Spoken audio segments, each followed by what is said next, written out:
So again, as you guys are getting ready to personalize your pieces, there's a lot of other options for you. You can see some of these things you may not have found in some of your menus. That's because they're just not loaded yet. So when you go ahead and select for something to fill, when you come to your fill menu, you can actually find this little sort of sub menu here. And if you click on that, you'll find a host of other options.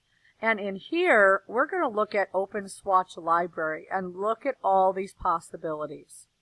So when you go in the Swatch Library, you can actually load in a bunch of other options in here. And in each of these options, there's more options on top of that. So when you go into anything with an arrow, you can actually see that there are a lot of other possibilities. So if I go into patterns, I can go into basic graphic, and maybe I want to put in textures. These are some of the things that are available in there, okay? So these are some of the items. Again, make sure your item is selected. That's really cool. These are some of the items that you have. Some of them are so light against this pink you cannot see them.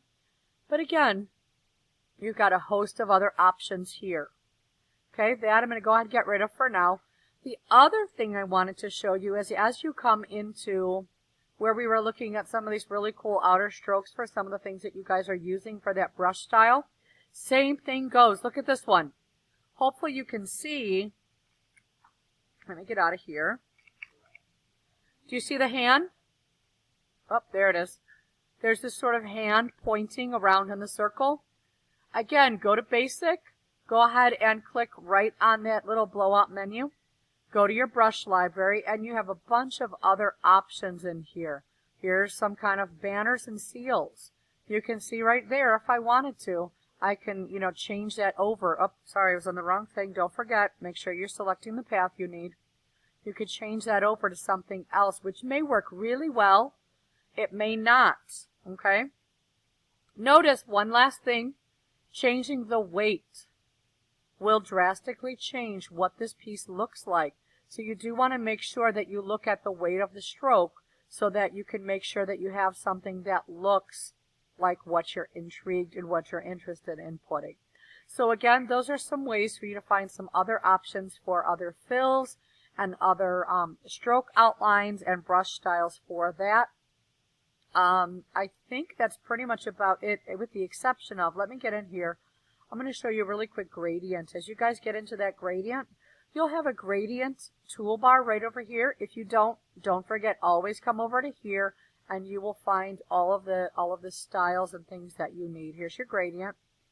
Again, I think I showed it to you yesterday, but you can also change how much of a value is coming out. And adding in, like if I click there, I can add in another value if I wanted to put maybe a lighter purple in there. Come back up here.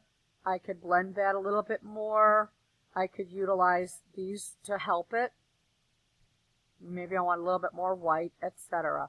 So again, those are all ways to add some individualization to it.